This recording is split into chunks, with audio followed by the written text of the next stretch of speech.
Kane is used to getting called a monster, but now they've changed the M word. He's being called a murderer. Welcome back, guys, to Fog Wrestling here to review WWE Monday Night Raw for the 13th of October. Add one more day, you've got it. It's the 14th of October. You're almost there, buddy. Unlucky for some, I was wrong. It's the 14th of October, but unlucky for Katie Fick because she didn't see it. She is no longer here. She is dead, and that is basically the bombshell that they dropped last week on Raw with Triple H accusing Kane of being a murderer. And I mean, WWE seem to be doing this with the Brothers of Destruction over the past week. They're just bringing up random women names that mean absolutely nothing to us. Oh, Katie Fick. Oh, it's Tracy. She's had an affair with Undertaker. Katie Fick slept in a car with Kane and fucking fell out the window and died. I mean, what is it with this week? Why had they just decided to all of a sudden introduce Nate? I mean, did they hire new writers or something? Like, what are they doing? Maybe they did, but here, I'll tell you what, one was true, one was false, and Kane looks way worse than Taker right now, so that's what I'll say. Anyway, so what are you saying? What you saying? Kane is a murderer and Taker's not a... Well, no, Taker's wasn't real, and Kane, I mean, he was driving while someone died, whether he was a murderer or not. No, I don't get, right? I mean, everyone, because Kane's currently a face, I mean, JR spending the entire 2 hours saying that it's not true and that Kane's innocent and this and that. I mean, if this happened during 97, 98, would people not be like, ah, you're right, that guy could be a murderer? Like, He could be. fucking guy. I mean, this is the same guy that put Undertaker in a casket, then decided to smash an axe into the casket about 20 times before setting it on fire. Murder. So, plus, his brother is a murderer, according to Paul Bear. According to Big Paul. Undertaker, you're a murderer. You killed your family. So maybe it runs in the blood. Maybe it does run in the blood, but I tell you what, Jonathan Coachman was running, he wanted blood, he wanted the hard-hitting answer here for Kane, but Kane said, it's none of your business. Right, so we're 3 minutes into Raw. They kick off the show with what happened last week, Triple H's like announcement, this breaking bombshell announcement, like Kane's a murderer.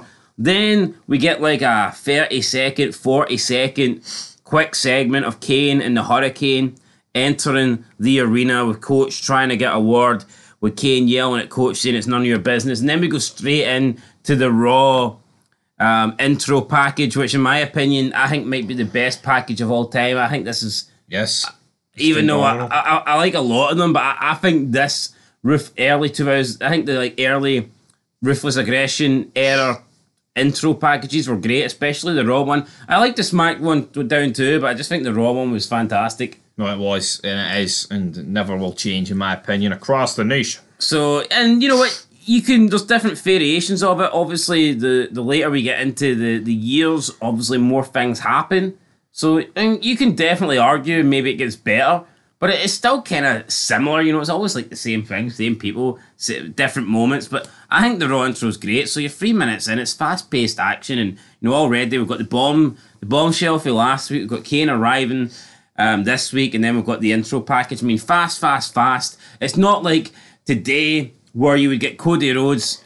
Basically, first 10 minutes would be 8 minutes of Cody Rhodes coming out with the fans going, oh, and then Cody Rhodes would take the mic and look at the fans for 2 minutes and go, what do you want to talk about? I mean, fuck that shit.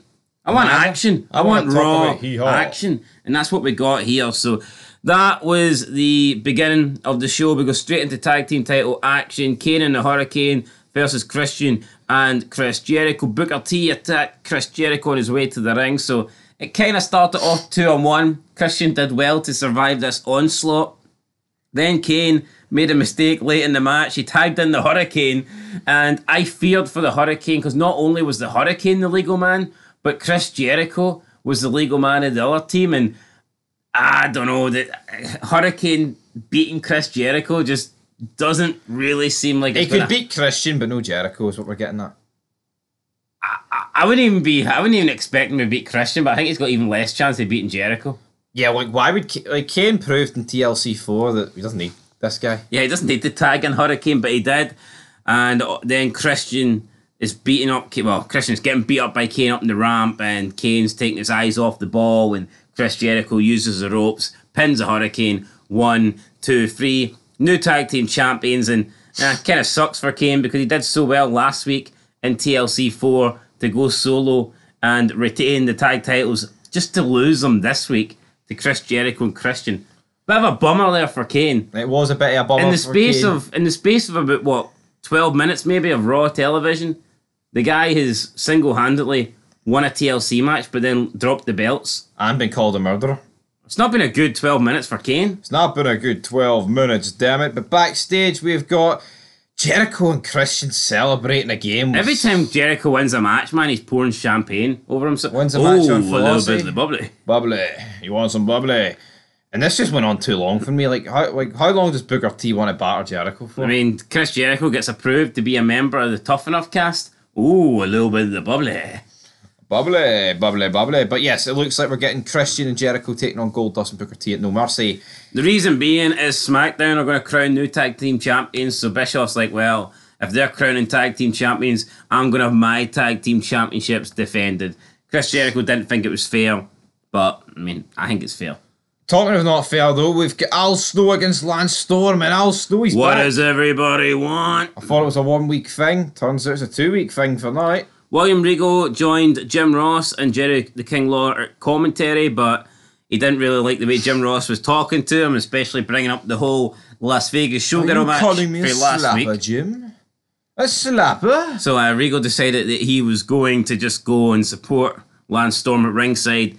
He did a little bit more than that. He did throw in brass knucks, and he distracted Al Snow, and Al Snow ended up eating a super kick, and Lance Storm got the win. So Al Snow comes back last week, picks up a win over Test, and then just loses momentum here. I'm going to assume Test is away for a haircut and he's got to come back soon and feud with Scott Steiner.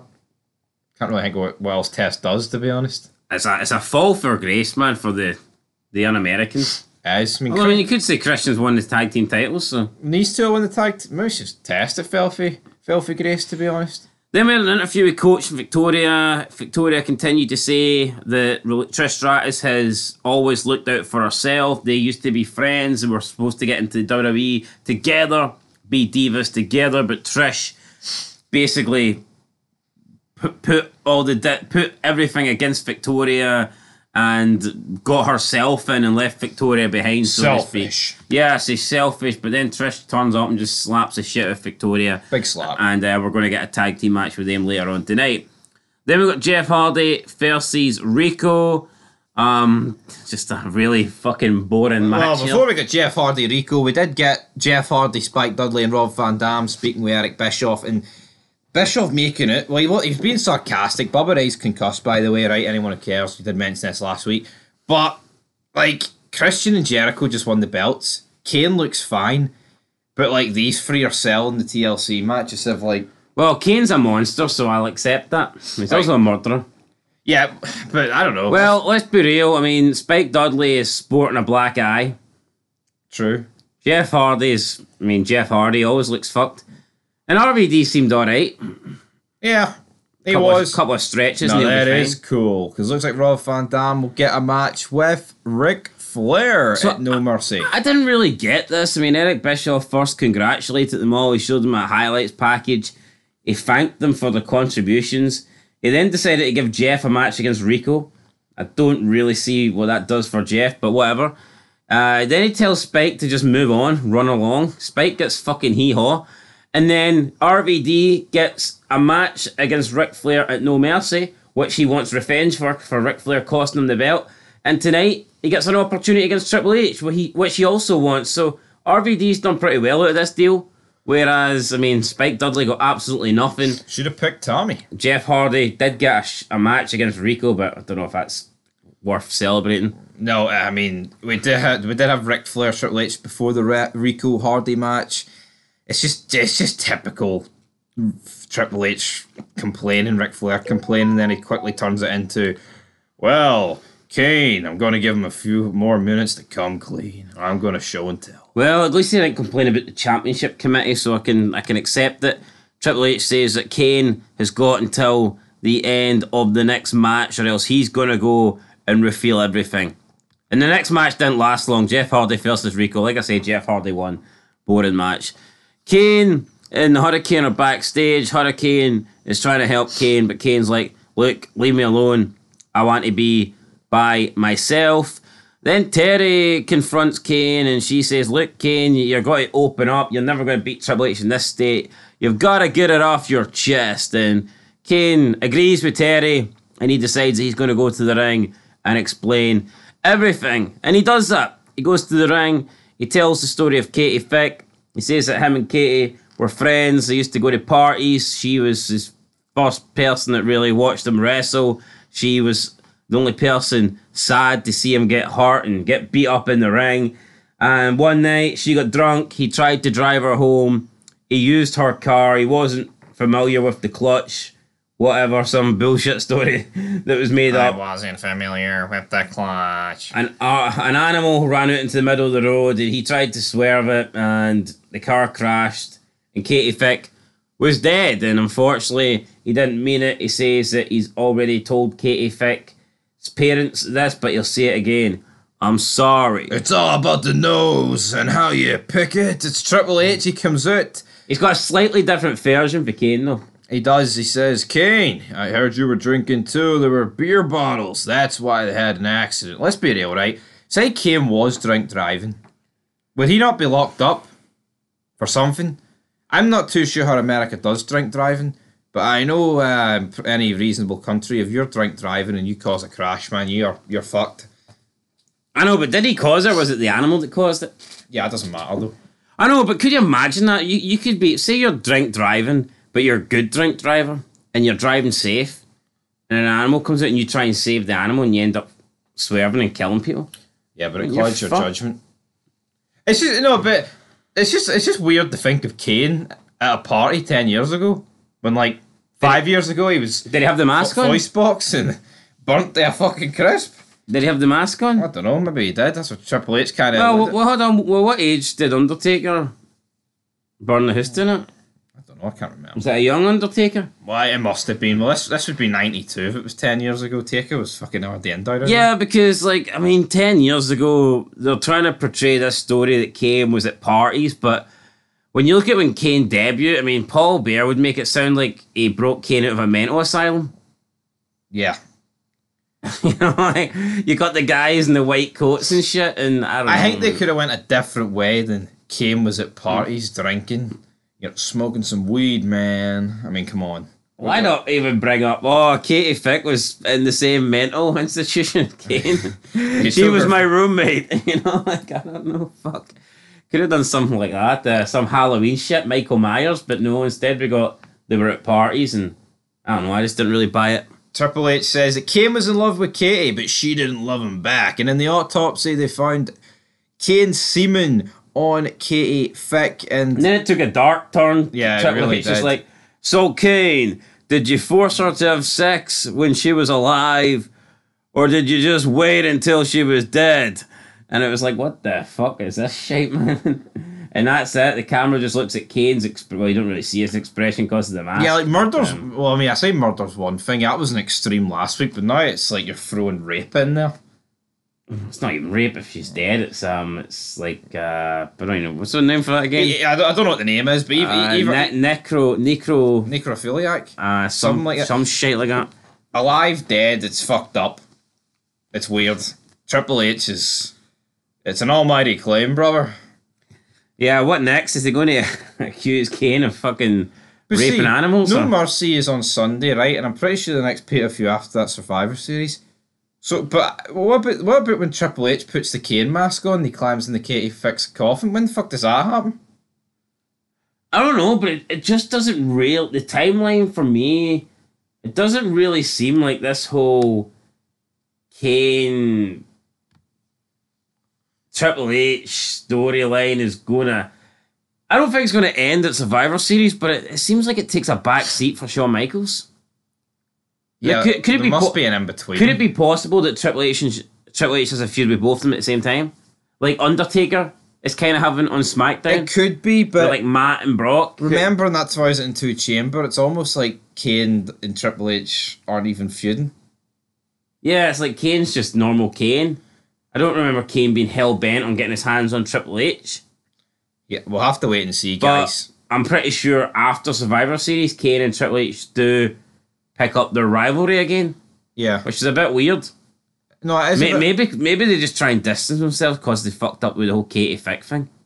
Maybe they just try and put it on hold for a wee bit. Maybe that's what they try and do. But we have Kane, he leaves the arena, he says, I have to leave or I'll do something bad. Not exactly the things you want to hear him say after what he's just been accused of, but What bad things is Kane willing to do? What's he- What is he capable of? what's he going to do? Up next, we got Trish and Jackie taking on Victoria and Molly Holly with Stacey as the referee.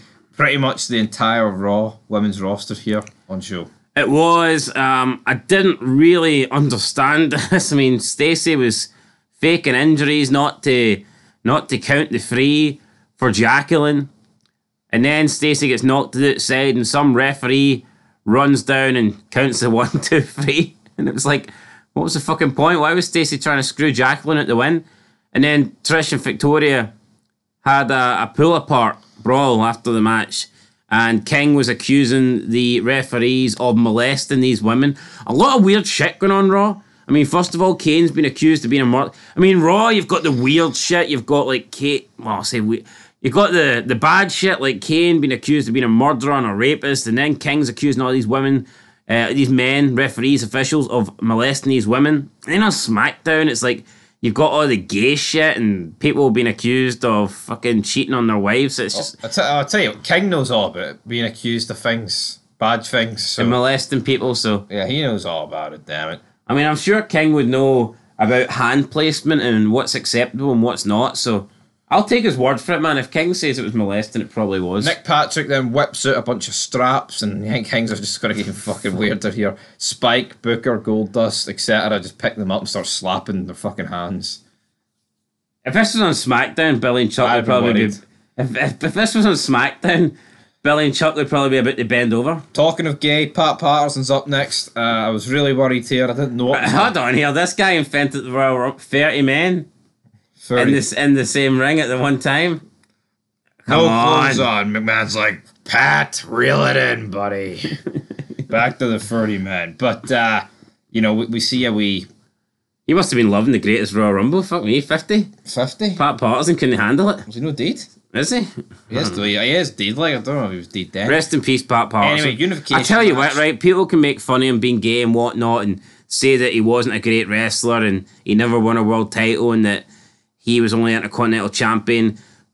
I mean, people even accuse him of like sexually molesting people. I mean, that's a bit bad, not gonna lie. But the guy came up He's with a murderer. the guy came up with a Royal Rumble, and for me, that makes him a fucking legend / WWE Hall of Famer. Yep. I don't know if he's done questionable bad stuff. Who knows? But him coming up with the Royal Rumble concept is magic in itself. It's like coming up with WrestleMania. It's, like who cares if you can do a shooting star press or you can do like 100 super kicks in 10 seconds. Although, right, This guy came up with the Royal Rumble. this segment wasn't Mania worthy, was it? Because he hit a couple of good kicks. He then got squished, and then Big Show. Like, this was weird. Jeff Hardy and D'Lo I know, O'Brien but make the save. He What? knew at the beginning. Have you set me up for the 3-minute warning? Bishop's like, no, I'm not. Yeah, you are. And Pat Patterson knew he was. And then Rosie and Jamal came out and Pat Patterson starts beating them up. Fucking 1 against 2. Pat Patterson's getting in the shots.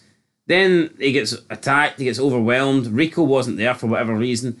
Gerard Briscoe comes out, tries to make a save, doesn't really happen. And then we see Pat Patterson and Briscoe just get manhandled.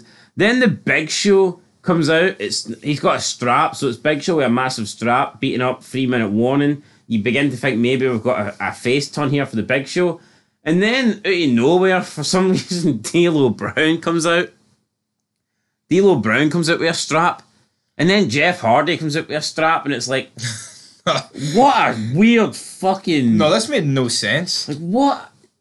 Like, I just don't get it. I mean, now people might argue, these three have been attacked by 3-minute warning in the past, but I'm not buying it. Like, it's just, it felt like it was a clusterfuck. Why is Big Show in the main event helping them beat up Van Damme then? If you've got and beef. he's standing at ringside next to them in the main event later on. It's like, what the hell is this? What was this? Yeah, maybe they're all former IC champions, even though I'm pretty sure Jeff and Big Show weren't at this stage. No, they weren't. Backstage, Al Snow and Chris Nowinski. See, think about it. Big Show didn't have many titles, did he? Thank fuck. I don't blame it. Like, no, I don't blame it. See, think about it. At this point in Big Show's career, what's he had? The world title. I think he had a run with the hardcore title, and he had a tag team title with Undertaker, I think. What a shitty tag team. Remember that promo in Undertaker talking about the desert? No. He's got the Harley over his back, and he's just going to leave the Big Show there, and Jericho comes in and says, "You're fucking born to fuck us." Yeah, well, anyway, let's go on. I didn't really get the reaction I was hoping for there. No, because it was up bad. I just remembered how bad the fucking promo was, to be honest. We're out in the desert. I look at this big guy over here, and we need water. And the big guy's like, "Tiger, don't leave me." You know what I done? I fucking took his bike, I put it over my shoulder, and I left that big 500-pound piece of shit in the desert. I mean, what? Undertaker's a murderer too? You left Big Show in the desert? What's happening here? Wow. Anyway, up next, Al Snow is backstage with Nowinski. Nowinski blames Al Snow for not picking him to win Tough Enough. Yeah, I mean... Did Tommy Dreamer not blame Bubba Ray for not picking him to win TLC 4? Come on, son. Where's Maven, for God's sake? What about me? What about Maven? Then we got Nowinski versus Dreamer, and Dreamer, unfortunately, after getting a decent run and a bit of momentum as of late, loses to Nowinski. Kind of sucked. Makes no sense. I'm sorry. Al Snow kind of inadvertently cost Tommy Dreamer the match, I guess, but you could argue Tommy Dreamer was going to cheat to win. So right, it's like, up next, Triple H. This was fucking weird. He just kept saying Kane's a murderer. Then he left. We panned a couple of Kane murderer signs. He came back. One says Kane's not a murderer, he's a monster. Yeah, but then he came back and he's then like, I'm going to beat Van Damme tonight. Another one said Kane's innocent. Yeah, it was weird. Terry was like, how can you justify this? Triple H's like, hey, I never made it. I never made it up. I got the reports. I'm just reading the reports. I'm spreading the information. And then he walked off, and we looked at the signs, and we cut back, and it was almost like there was a cut or something. He's back in the exact same position, even though he just walked off. And now he's talking about beating RVD. I don't know. It was strange.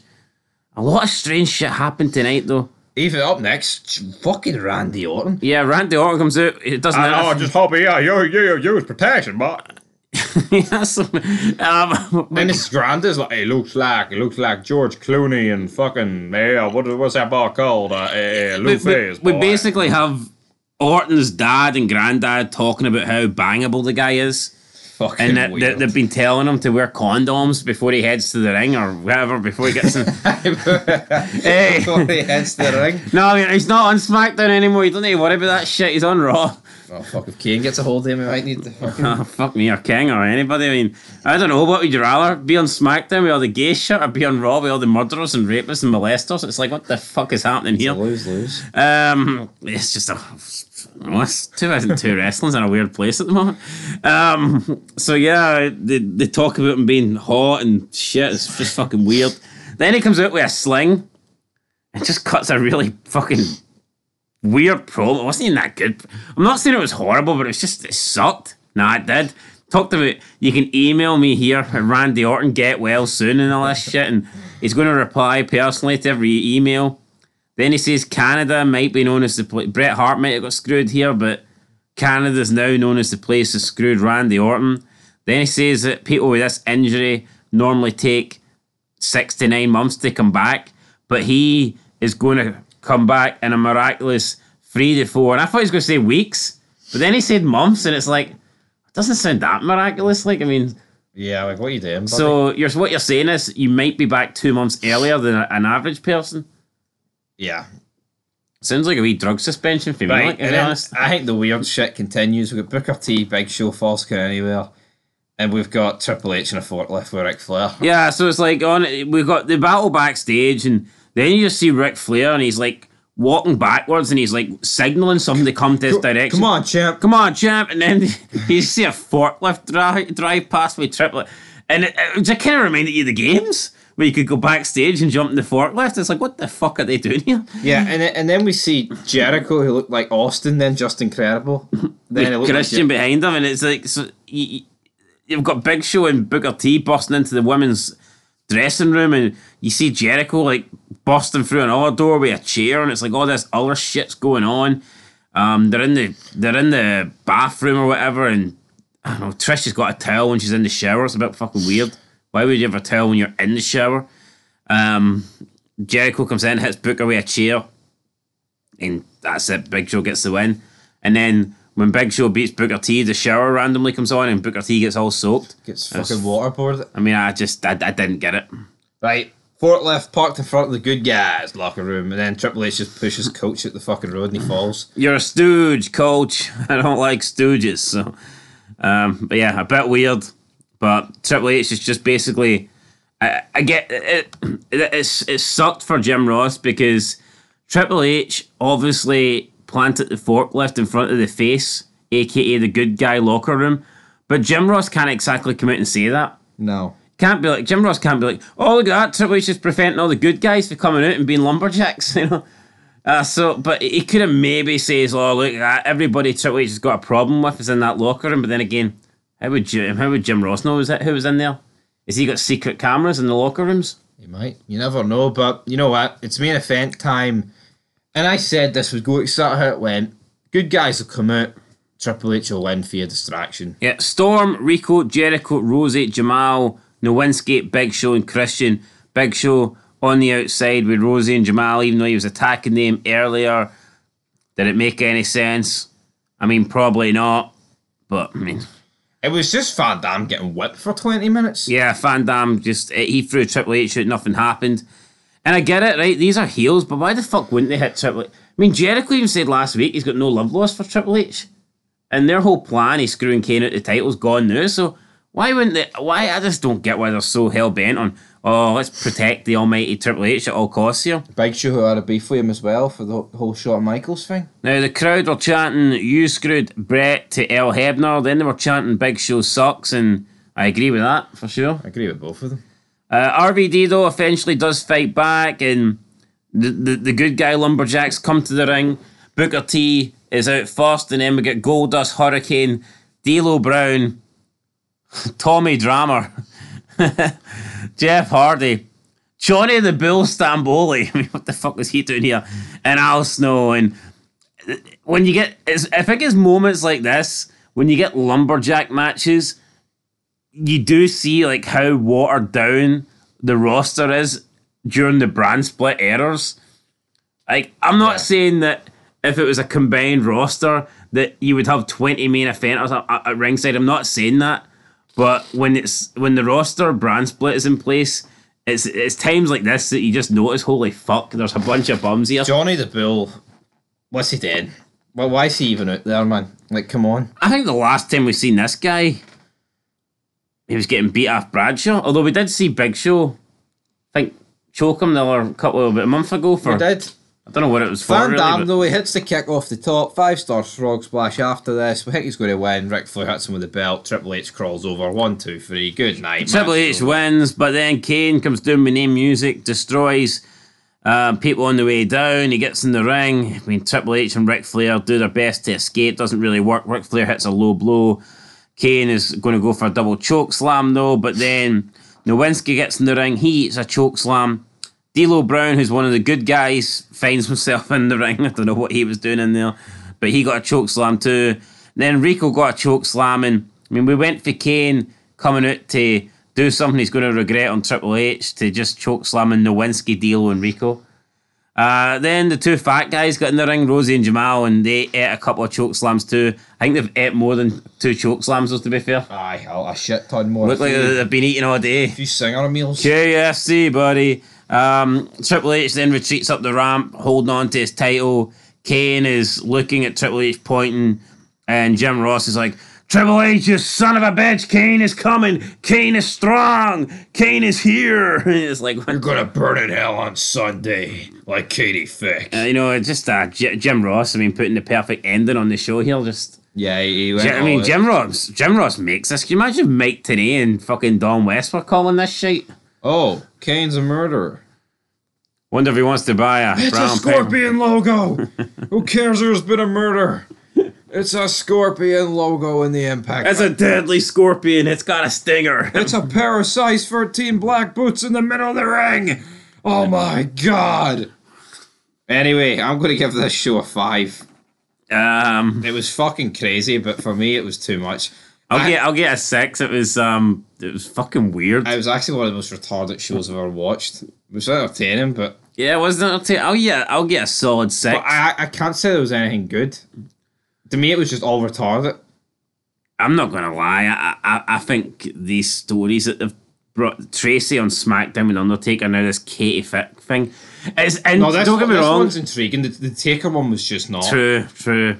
This one's got actually. This one's kind of funny. It's so bad. I think this one's bad and funny, but the Taker one was like bad and just bad. Yeah. This one's kind of it's like just fucked up that it's kind of, you're intrigued to see where they go with it. Whereas the Taker one, you're like, just end this shit Where right can now. it go? So there you go, guys. 5.5 out of 10. 5.5 out of 10. That's your whack. We've got one more show before No Mercy, and hopefully No Mercy. these feuds can be put to the end. But until then, peace.